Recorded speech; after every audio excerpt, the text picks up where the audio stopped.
नमो अरहंताणं नमो सिद्धाणं नमो वार्याणं नमो वज्रायाणं नमो लोये सवसाहूणम् शुद्धात्मानमनेकान्तं साधुमत्तं मंगलं वन्दे सन्दष्टसिद्ध्यर्थं सन्दष्ट्यार्थप्रकाशकम् मंगलम भगवान वीरो मंगलम गौतम गणे मंगलम कुंदकुंदाज्यो जैन धर्मोस्त मंगलम सर्वमंगल मंगलम सर्वकल्याणकारकम प्रधानम सर्वधर्माणां जैनम जयतु शासनम मंगलमय मंगल करण वीतराग विज्ञान नमो चाहे आते भय अरहंताद महान। ओम नमः। केवल ज्ञान की महिमा आना ही केवल ज्ञान की पूजा है। ये जीव को इंद्रिय ज्ञान की महिमा आती है, जबकि मोह के साथ में बरतने वाला इंद्रिय ज्ञान दुख का ही कारण है। ज्ञान दुख का कारण नहीं है, लेकिन मोह के साथ बरतने वाला जो इंद्रिय ज्ञान है वह दुख का ही कारण है, क्योंकि वह इंद्रिय ज्ञान पर सन्मुख होकर के पर को जानने के लिए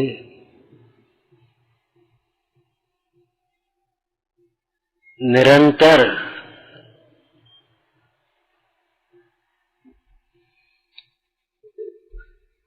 पर में ही लगा रहता है।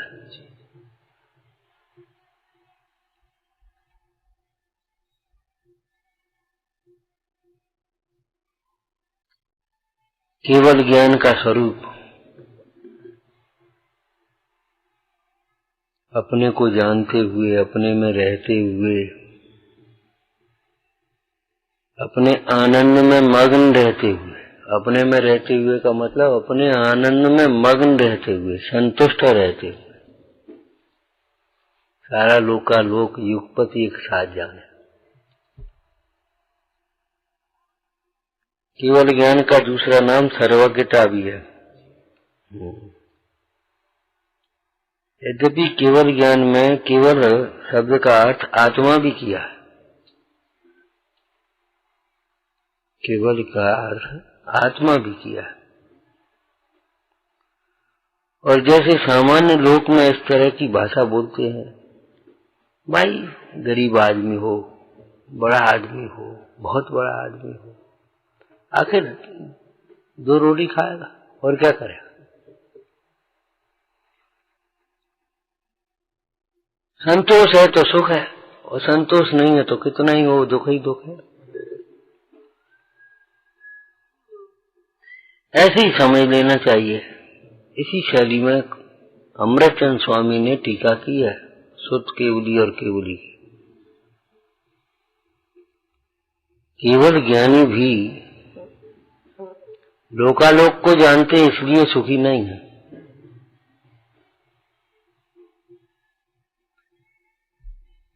केवल ज्ञानी भी अपने आनंद स्वभावी आत्मा को जानते हुए, वेदते हुए, अभेद पने जानते हुए, वेद जानते का मतलब अभेद पने जानते हुए सुखी है।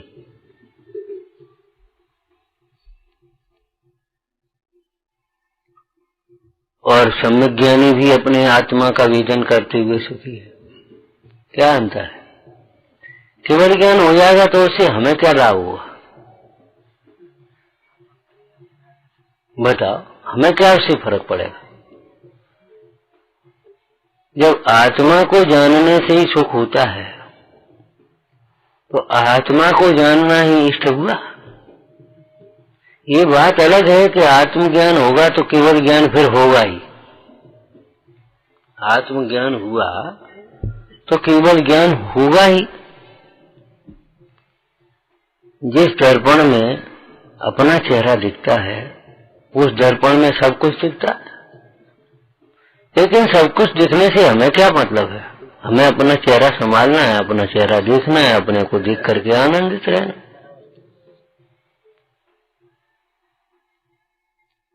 तो केवल ज्ञान को स्वाभाविक ज्ञान कहा, कोमति को सुप्त ज्ञान या रागादिक भाव को बेभाव कहा, और मति सुप्त या बदी मन परे ज्ञान को स्वभाव विभाग ज्ञान कहा। स्वभाव तो इसलिए कि वो आत्मा की परिणति है, लेकिन विभाव इसलिए है कि स्वाभाविक परिणति नहीं है। मतलब एक एक पदार्थ को एक एक क्रम से एक एक पदार्थ के सन्मुख होकर जाने, ऐसा हमारा स्वभाव नहीं है। एक एक पृष्ठ पढ़ें, एक एक लाइन पढ़ें, एक एक अक्षर पढ़ें, तब शास्त्र को जान पाए।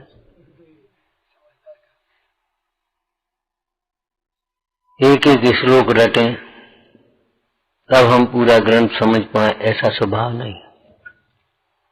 अपने को जानते हुए सारा लोकालोक सहजपने से जानने में आ जाए, ये हमारा स्वभाव है। इसलिए अपने समझने की बात ये है, केवल ज्ञान की पूजा ये है भैया,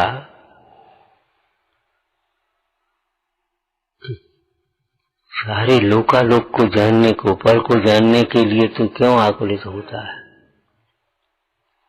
अपने को जानते हुए तृप्त रहना सीखो। सकल जीव जायक तदप निजानंद रसलीन, निजानंद रसलीन। क्या कहा? अपने को जानते हुए अपने में तृप्त रहना सीखो, इतना उपदेश है इसमें सदा। इसमें का अर्थ ये तो हमने ऊपर से कर दिया, इसमें से अर्थ बोलो उस ग्रंथ के आधार से। जैसे ऐसे ऐसे तो पीछे जोड़ा जाता है, ऐसे इसमें कौन सी गाथा है? तो 5 नंबर में क्या है? उससे जोड़ो, ये होगा। समझ में आया ना? इसमें सदा रतिवंत बन, तो इसमें का मतलब निज में, किस में? कि जिसको पीछे कहा जा चुका है, उस शुद्ध चैतन्य पद में, जिस पद को 5 ज्ञान भेदते नहीं है, अभिनंदते हैं।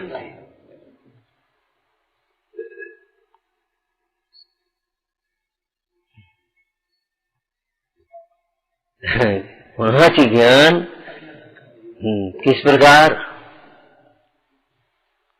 जैसे सूर्य का प्रकाश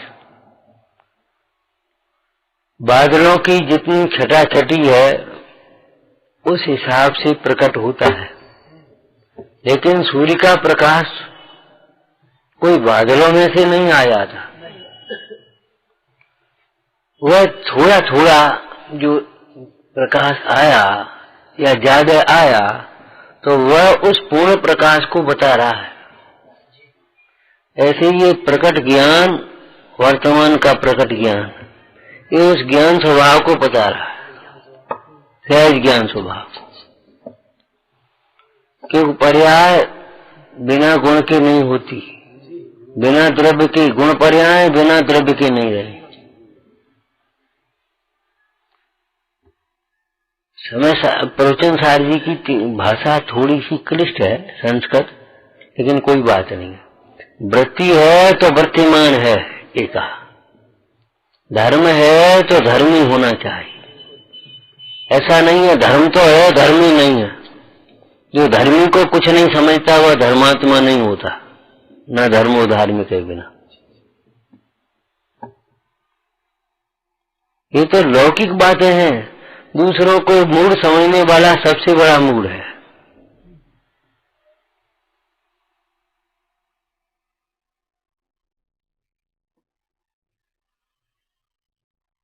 तो धर्म है तो धर्मी है, वृत्ति है तो वर्तमान है। ऐसा नहीं है वृत्ति तो है वर्तमान नहीं है। तो ये ज्ञान पर्याय, इसका कभी लोप ही नहीं है। एक अक्षर ज्ञान है इसका। अक्षर ज्ञान केवल ज्ञान को भी कहते हैं, और अक्षर ज्ञान उस निगुदिया के ज्ञान को भी कहते हैं। उसका क्षय नहीं हो सकता, उस पर आवरण नहीं हो सकता। जैसे चारित्र गुण का विभाव है रागादिक भाव, और रागादिक भाव के समय में समता बिल्कुल नहीं है, मिथ्यात्व के समय में सम्यक तो बिल्कुल नहीं है। ऐसे ही अज्ञान के समय में ज्ञान बिल्कुल नहीं है, ऐसा नहीं है। ऐसा एक जीव भी नहीं है इसका ज्ञान बिल्कुल प्रकट नहीं हुआ। लक्षण का भाव हो जाएगा तो लक्ष्य का ही भाव हो जाएगा, इसलिए उसे भी अच्छा ज्ञान का। वह ज्ञान ही तो साधन है, ये जो प्रकट ज्ञान है इसको हम इंद्रिय ज्ञान कहते हैं। वह इंद्रिय ज्ञान भी वास्तव में देखो तो वो ज्ञान है, इंद्रियों के माध्यम से प्रवर्तता है, लेकिन इंद्रियों से उत्पन्न थोड़ा ही हुआ है। लोटे का पानी भी पानी है, गिलास का पानी भी पानी है, घड़े का पानी भी पानी है, कुएं का पानी भी पानी है, नल का पानी, नल का पानी होता है, पानी तो स्रोत का है, वहां से आएगा सो आएगा। लेकिन नल में से अगर के प्रवाहित होने लगा तो नल का पानी कहने लगा। अगर लोटे में रखा तो लोटे का पानी है। ये नाम तो पराश्रित कथन बहुत होते है, भैया का पानी है रखा रहने दो, छूना नहीं, ये पीने का पानी है।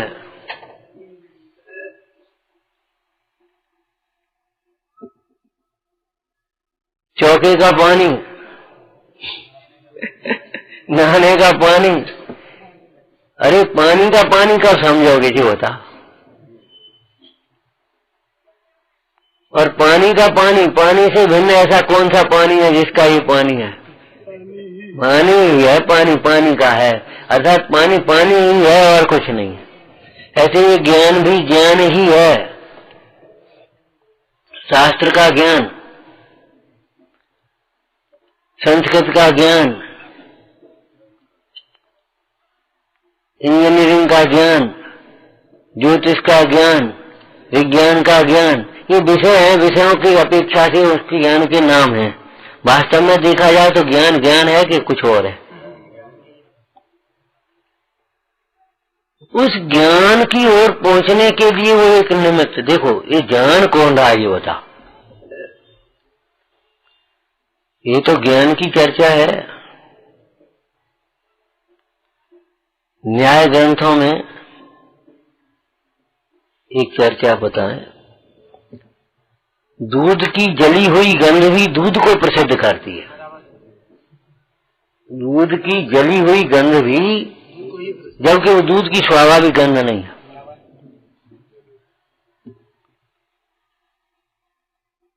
बर्तन में दूध रखा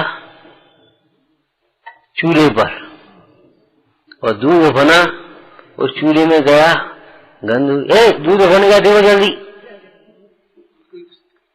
कपड़ा जल रहा, कोई कपड़ा जल रहा, देखो तो।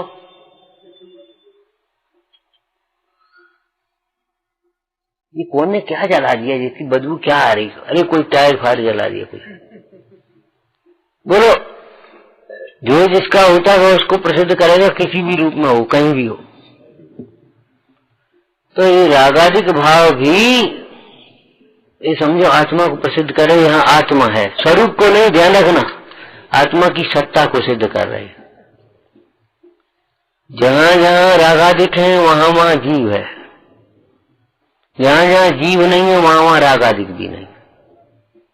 ऐसा नहीं है जहां जहां रागादिक नहीं है वहां जीव नहीं है।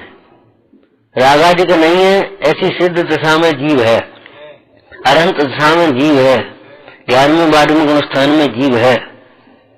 लेकिन जहां जीव नहीं है वहां रागादिक नहीं होंगे। दीवार में, चौकी में, खंबे में कहां रागादिक?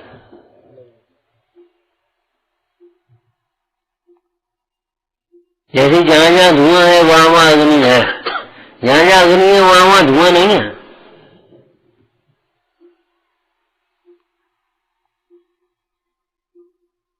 तो ऐसे ये जानना जो है ना, वही तो हमारे पास एक लक्षण है, प्रकट है। उसी से अप्रकट को जाना जाता है, व्यक्त से अव्यक्त को जाना जाए। ये जानना किसका है, ये जानना किसमें से हो रहा है, किसके साथ अभिन्न है, उस जानने को साथ में लेकर के पहुंचो। इसका स्रोत कहाँ है, ये बदबू कहाँ से आ रही है, वहां पहुंच जा करके। ऐसे ये खुशबू कहाँ से आ रही है?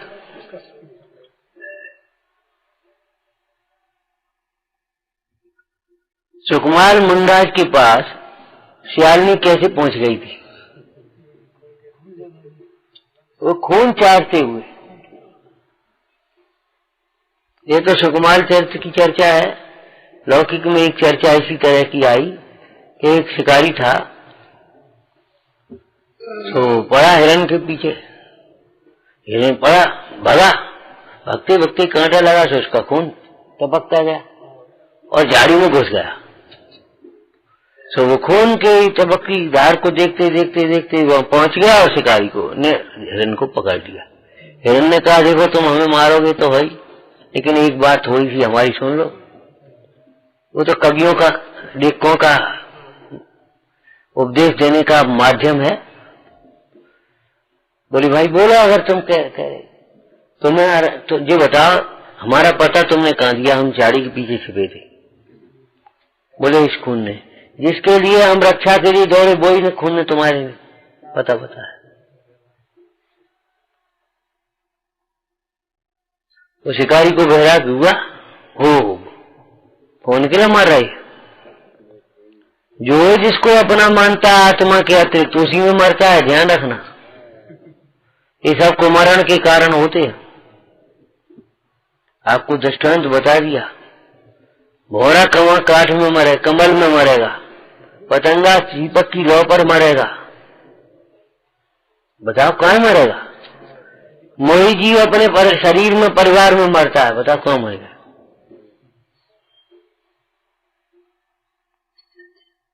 देशभक्त देश के लिए मर जाएगा है? तो फिर कथमपि मृत्वा तत्व कौतु अलीसन, अगर ये लिख रहे तो क्या परेशानी?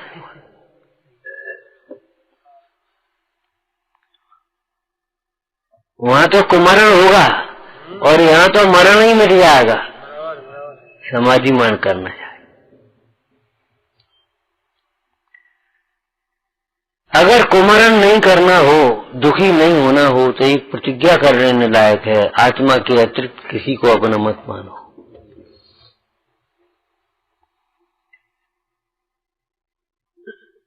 गेय लुब्ध मत बनो,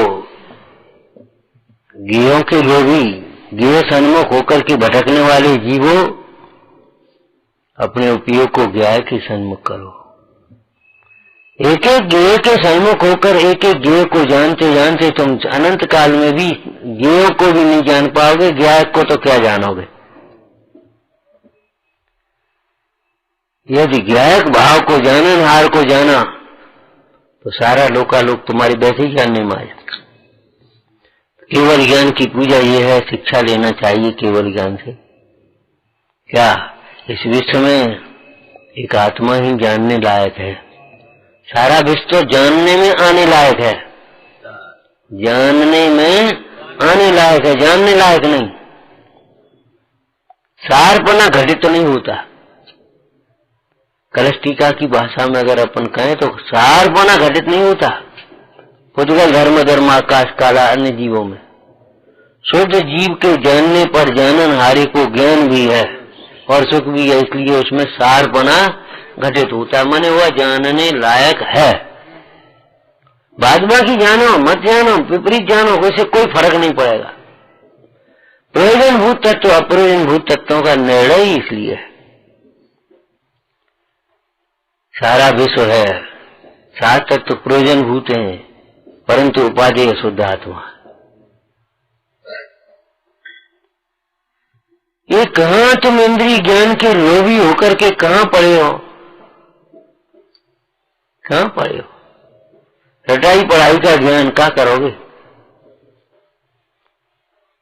इसकी अनित्यता क्या बताई इंद्रिय ज्ञान की? अधिक से अधिक इस पर्याय के साथ विनष्ट हो जाए। पर्याय की लार पर्याय के साथ विनष्ट हो जाने वाला है। और इस पर्याय के काल में भी बीच में अगर वात पित्त कफ के परमाणु बदल जाए थोड़े से तो दिमाग एकदम वैसा हो जाता है, सारी विस्मृति हो जाती है, भूल जाती है, पागल हो जाता है। ये हो जाता है, ये व्यवहार न्याय का कथन है। हम तो कह रहे जो गायों के पीछे भगता है वह पागल ही है। जो अपने गायक भाव से विमुख होकर गायों के पीछे भगता है, गायों को जानने में भ्रम के लिए भटकता है, वह पागल ही है।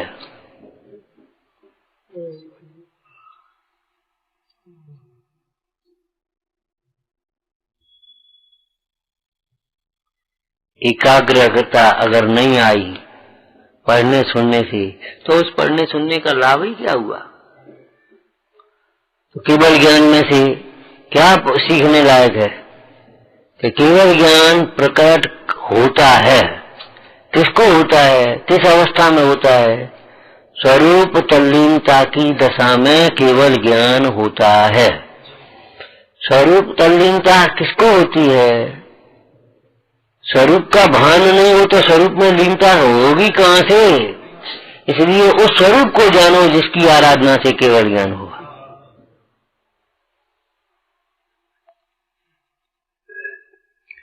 स्वरूप को जानोगे तो केवल ज्ञान भी हो जाएगा। केवल ज्ञान की पूजा करोगे तो पुण्य होगा। केवल ज्ञान क्या सम्यक ज्ञान भी नहीं हो पाएगा। हम केवल ज्ञान की पूजा करने की बात नहीं है। पूजा का मतलब है उस माध्यम से उसके स्वरूप का विचार करें। केवल ज्ञान के स्वरूप का विचार करो, केवल ज्ञान की महिमा का विचार करो।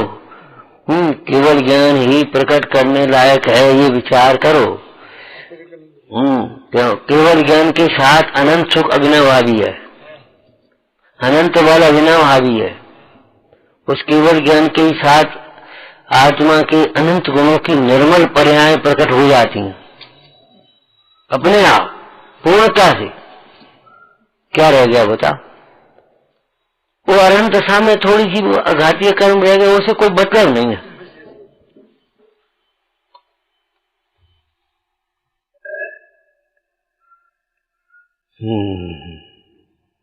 भगवान को केवल ज्ञान हुआ। भगवान को केवल ज्ञान हुआ। कैसे हुआ? सहजता से। स्वरूप को साधते साधते, स्वरूप को आराते आराते। दूसरी भाषा बोलो, ये तो शब्द बोले।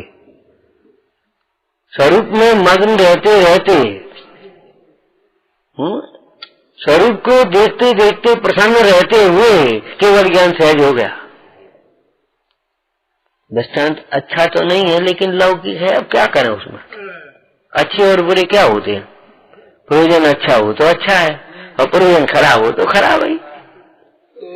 जैसे पति में रमती हुई स्त्री सहज ही पुत्र को प्राप्त करती है, पति में रमती हुई स्त्री सहज ही पुत्र को प्राप्त कर लेती है। पति से विमुख रहकर के कोई स्त्री पुत्र को प्राप्त करने में सर्वथा असमर्थ है, और पति से विमुख रहकर अगर पुत्रवती हो तो निंदनीय होती है। क्या कहा? पति से विमुख है और पुत्रवती है तो निंदनीय होती है। क्या है? कलंक कहां से आ गया? ये कलंक। ओ भगवान, ऐसे आत्मा से विमुख रहते हुए जो अपने को ज्ञानी मानते जी कलंक है, ये कह रहे हो, वह सारा ज्ञान निंदनीय है जो आत्मा को नहीं जानता। सम्यक ज्ञान का अर्थ प्रशंसनीय ज्ञान होता है, पूजनीय ज्ञान होता है। तो प्रशंसनीय ज्ञान तो वह है जो अपने को जानता है, अपने में संतुष्ट रहता है। इतने देख रहे जब वृत्ति कोई प्रशंसनीय होती लोक में भी इधर उधर देखने वाली जो वृत्ति है वह प्रशंसनीय नहीं होती। ईर्ष्या समति में एक ये भी बात है, ईर्ष्या समति में एक ये भी लक्षण है। क्या? इधर उधर देखते हुए न चले, इधर उधर न देखे। ऐसा वाह वाह वाह, अरे वाह, ये बिल्डिंग बहुत बढ़िया बनी, ये हाथी बहुत बढ़िया है, ये गाड़ी बहुत बढ़िया खड़ी, ये कोई आ रहा हो। हाँ, ये समझी 4 हाथ जमीन देखने का नाम नहीं है अकेला। धार्मिक कोई लौकिक प्रयोजन से गमन न करे, लौकिक दृश्यों को न देखे, लौकिक शोभा को न देखे। समझ में आया? चंचलता से न चले, ना अधिक नीचे ना अधिक ऊंचे, सहज भाव से चले। कसाय की तीव्रता के वशीभूत होकर के गमन न करे, प्रोग्राम बना करके पहुंचना है। अब जीव पड़ गए तो क्या करोगे, कैसे पहुंचोगे? बीच में लौटना पड़ेगा, वहां से जहां सामायिक का टाइम हुआ वहीं रुक जाना पड़ेगा। कैसे पहुंचोगे? नहीं, वो तो पहुंचना है, प्रोग्राम हमारे 6 बजे पहुंचना है, 6 बजे पहुंचना है, पहुंचेंगे तब पहुंचेंगे। ये कोई बात है? आज नहीं पहुंचेंगे कल पहुंचेंगे, कोई अनुबंध प्रतिबंध नहीं है उसमें।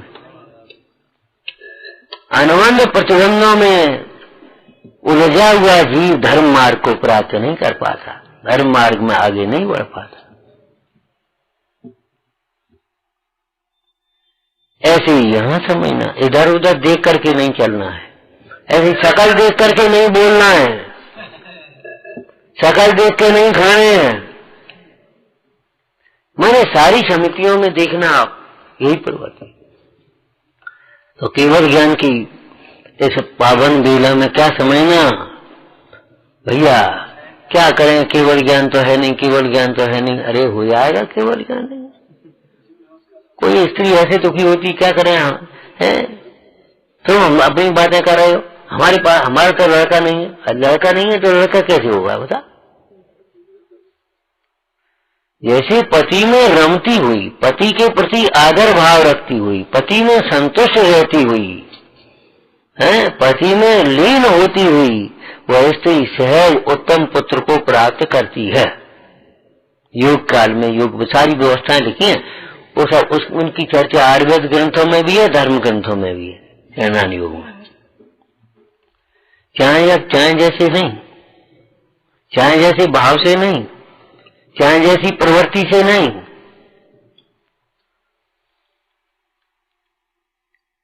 बहुत चर्चाएं लिखी हैं लौकिक ग्रंथ की, नीतियों की भी। इसी प्रकार से चाहे बस शास्त्र पढ़ने के लिए शास्त्र पढ़े, पंडिताई के लिए शास्त्र पढ़े, पंडिताई के लिए सुन रहे हैं, 2-4 बातें ही सुना दिए, छुट्टी हो गई, काम खत्म हो गए, बड़े हो गए, भ्रम हो गया हमको। भैया अपना स्वरूप में संतुष्ट रहना आना चाहिए। जब स्वरूप में संतुष्टि परमार्थ है तो उसका व्यवहार संतुष्ट भी होगा। इन वाणी के अभ्यास में बहुत संतोष आना चाहिए, गुरु चरणों में संतुष्ट हो जाना चाहिए, एकाग्र हो जाना चाहिए।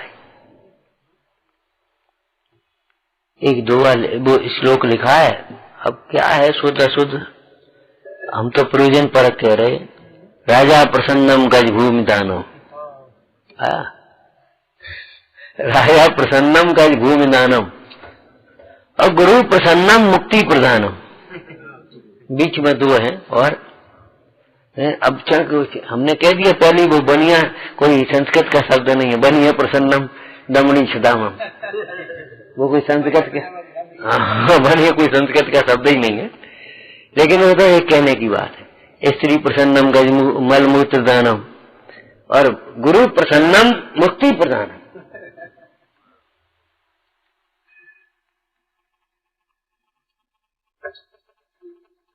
स्त्री की सफलता, उसका पति प्रसन्न हो, यही तो है। बताओ, राजा की सफलता, उसकी प्रजा संतुष्ट हो, प्रसन्न हो, यही तो है।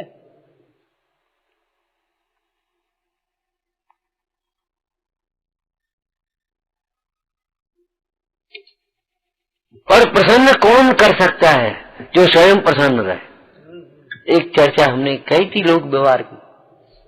जो स्त्री ये चाहती है मेरा पति मेरे से प्रसन्न रहे, तो उसे मुंह बना करके, अब वो सामने घर आए तो मुंह बना के वैसे बैठ गया, तो वो प्रसन्न कैसे हो? दूसरे को प्रसन्न करने के लिए स्वयं प्रसन्न रहना होगा,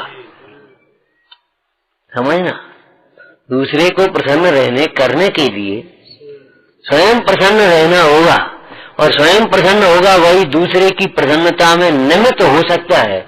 उस प्रसन्न को देख करके भी अगर कोई दूसरा प्रसन्न ना हो तो उसका दोष है, सामने वाले का दोष नहीं।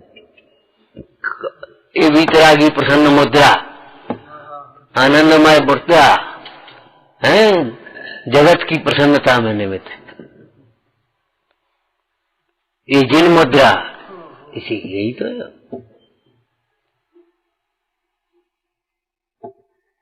ज्ञान का कम होना ज्यादा होना कोई खास महत्व की बात नहीं है। न ज्ञान कम है न ज्ञान अधिक है, कोई खास बात नहीं है इसमें। ज्ञान का सम्यक होना ये महत्व की बात है। इसलिए ज्ञान को बढ़ाने में मत लगे रहो, ज्ञान को सम्यक बनाओ। ज्ञान को बढ़ाने का मतलब है अभ्यास, पढ़ते लिखते रहना, सुनते रहना, दोहराते रहना। ज्ञान की मनता होगी, क्षय बढ़ता जाएगा। लेकिन ज्ञान का सम्यक होना तब है क्या? ज्ञान अंतर्मुख हो तब ज्ञान सम्यक होता है। ज्ञान अंतर्मुख हो तब ज्ञान सम्यक होता है।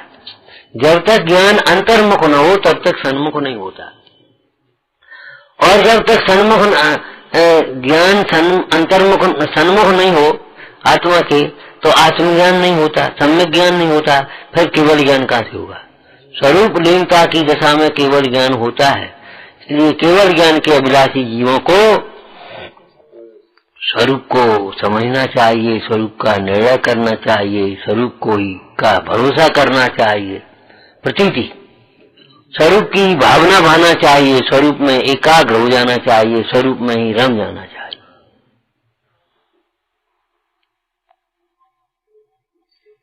बस ये है, केवल ज्ञान हो जाएगा। विचार करो, जिसके केवल ज्ञान की इतनी महिमा है उसकी महिमा कितनी होगी ये तो सोचो। इंद्रिय ज्ञान की कोई महिमा नहीं है, लेकिन सम्यक ज्ञान की से भी अनंत गुनी महिमा केवल ज्ञान की है। लेकिन केवल ज्ञान से अनंत गुनी महिमा है उस आत्मा की।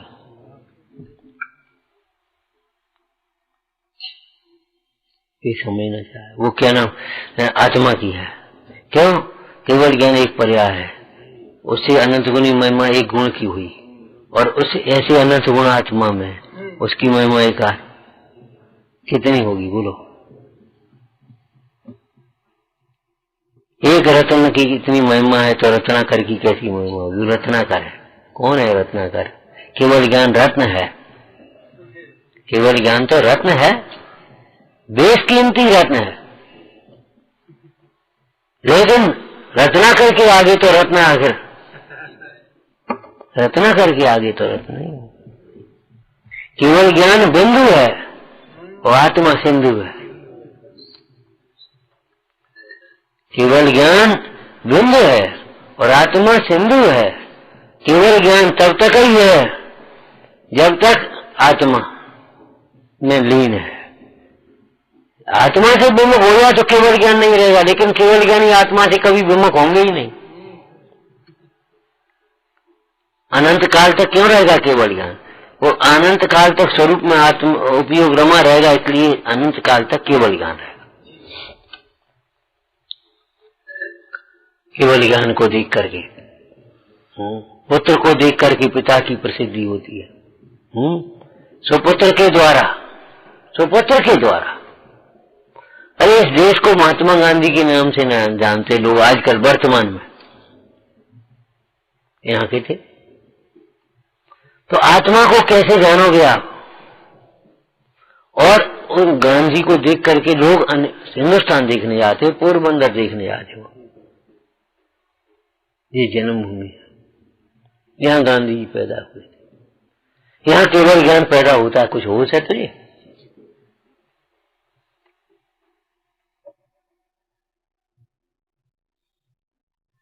ये संतों की भूमि कहा जाता है, संतों की भूमि, भगवंतों की भूमि, तीर्थंकरों की भूमि भारत देश को कहते हैं ना। ऐसे ही ये शुद्ध आत्मा काय की भूमि है, बोलो।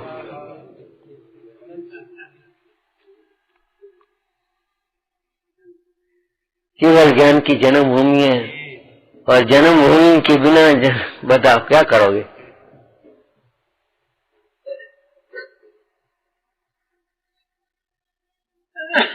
केवल ज्ञान की महिमा को पहचान कर उस महिमावान स्वरूप के सन्मुख होना, यही जीव को इष्ट है। केवल ज्ञान की महिमा बता करके अपने स्वरूप के सन्मुख करना, धर्म में लगाना, यही इस जिनवाणी का प्रयोजन है, इस धर्म पर्व का प्रयोजन है। विचारना। ओम नमः। हे देवी तेरी वंदना मैं कर रहा हूँ, इसलिए आमणि प्रभु है सभी वरदान देने के लिए। राम शोध समाधि मुझ में का संचार हो, प्राप्त स्वात्मा की तथा शिव सौख की